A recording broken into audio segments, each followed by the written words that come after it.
Welcome to the Season 2 premiere of the Putback on SNY.TV. I'm Ian Begley, happy to be joined again by Chris Williamson. Chris, how are you?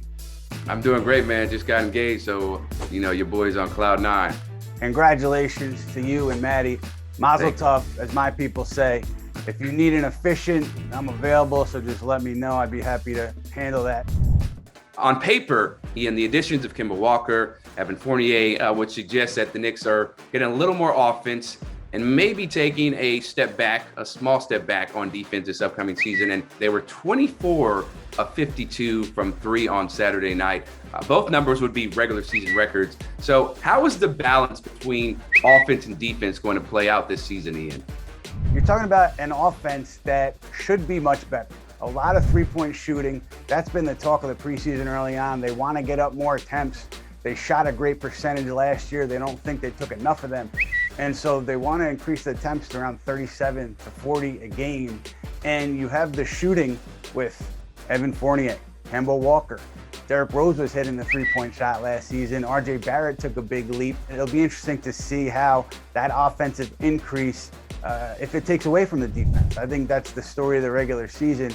Are they going to be able to defend well enough to win games, even if they're scoring more? And so we're halfway through the preseason when this episode drops. Who are one or two people, two guys, I should say, that have stood out to you these first couple games?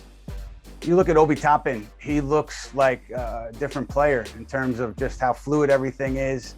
The way he's moving on the floor, it just seems very confident in everything he's doing. And you're seeing that play out in the games. He's played pretty well, coming off a pretty good summer league for Toppin. So that's something to keep an eye on. And Kevin Knox is also a player that I've been watching because, late in the offseason, I know the Knicks had been talking to a couple free agents at Knox's position. So they were kind of like recruiting over Knox, maybe in a sense. Maybe they weren't, but that's what it seemed like when you're talking to those kinds of free agents. And so I don't know where Knox fits in with Tom Thibodeau this year in year two, but he's coming up on an important year in his career.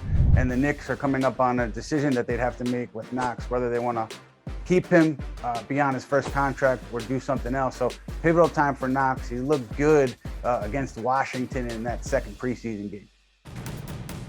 This week's guest is Chris Broussard of Fox Sports. Chris has been covering the NBA since 1990, including 3 years covering the Knicks for the New York Times. Everybody wants the big names, right? But I thought for what they could do, the Knicks did a good job. Evan Fournier played well last year, and so I think that's a good pickup. Obviously, we saw him also in the Olympics and he looked good, but Kemba is interesting. The question with Kemba is how much does he have left at this point? Obviously, you've still got Derrick Rose, so you may not need Kemba to be at his best, but you definitely want to get some production out of him. They don't have that one superstar. I was disappointed in Julius Randle last year in the playoffs. I thought he had a great year. I think I had him on my second team All-NBA. The Knicks have great depth. Obviously, Tibbs is going to have them playing hard every night, and they're going to win their share of games. So they may be better than last year. I do think they're better than last year. But as far as moving up in the East, I'm not sure they do that. They're a team that it'll be tough for them to get out of the first round. What do you feel like is the overall perception of the New York Knicks now? Because before this new management group took over, they were the laughingstock of the NBA, but now they seem to gain some respect. And how much do you think has changed over the last year? That's a good point because I think they have gained more credibility.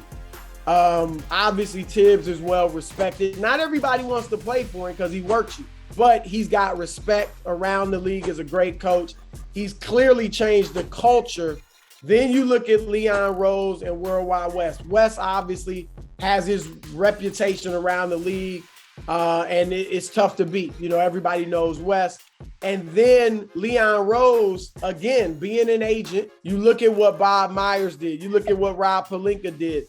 Guys look at that and say, okay, some of these agents know what they're doing. So they do have a much better reputation. All you need is, well, I shouldn't say all you need is one, but maybe if you get that right star, then other guys might follow as well.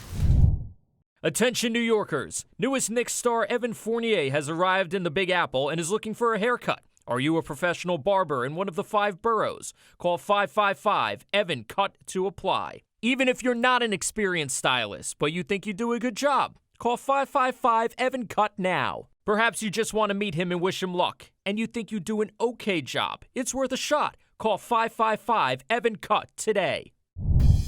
It seems like if he had to leave Portland, New York would be the place he'd like to go, or at least right there at the top with maybe a few other teams. Although I was hearing he really liked New York because Dame, I don't think Dame is fully into the super team idea. And I also think he wants his own team. And so like I've been saying on national TV, he should push his way to Philly. But he, I was hearing wasn't that high on that idea. It seems like now he's going to stay in Portland, but I always thought he'd give Chauncey a shot, see how this season starts out. And then I don't know that I wouldn't say as soon as the trade deadline, but I wouldn't be surprised if after next season, he feels like, you know what, I gave it a shot. We still not close. All these other teams are stacked. Let me go somewhere where I feel I can win. My thing is New York that place? I know that, they bandied it about internally, the idea of trading for him over the summer when it was more uncertainty. I'm with you. I think he waits it out at least this season.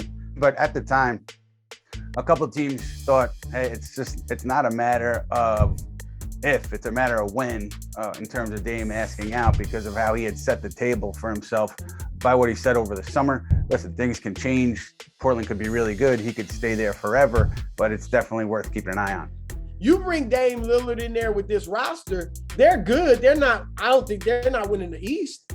And what about what you have to give up to get him, though? Because the roster would not look the same. Right, exactly. So that's why it's interesting. Like, to me, him going to New York, as you mentioned, you have to give up pieces. But even with this roster, if you could keep some of these top players, it's a lateral move.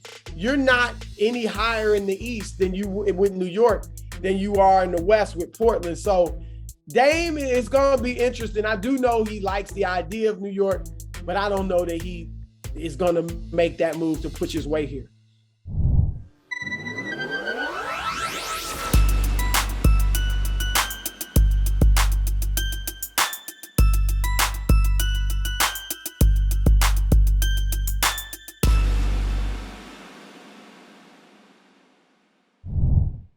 Look, it's usually tough for a guy to reject. I mean, it's never happened, right? That a guy rejects that first contract extension off his rookie scale. And that would be what Zion would have to do, at least initially, to get to New York. There have been reports that, he doesn't get along or doesn't have that much respect for the front office down there, that he was rubbed the wrong way from the get-go when they put him on a minutes restriction or what they call burst restriction. Yeah. But I think if things don't go well in New Orleans, if the Knicks play well and again show that winning culture and look like a very good organization, then it's a possibility. I certainly wouldn't say it's likely, but I think it is something that they might be able to make happen. People around some Knicks players, even going back to the draft, kept whispering about, hey, he wanted to be here. Like, just keep an eye on that situation down there. He really wanted to be here. Listen, I think it's far-fetched. No rookie's going to turn down that money on that first big deal.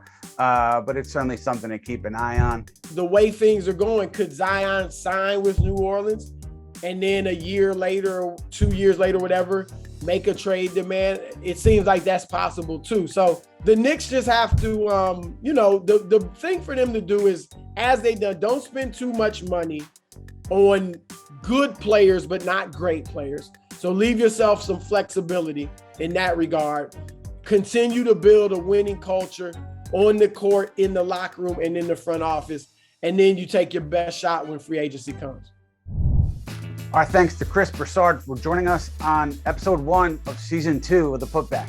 And Ian and I will be back Wednesday, October 20th at 4 p.m. for the Knicks opening night preview. We'll be joined by CP of Knicks Fan TV, as well as Ryan McDonough for perspective on the Knicks and the Celtics. For Chris, I'm Ian, and we'll see you next week, everybody.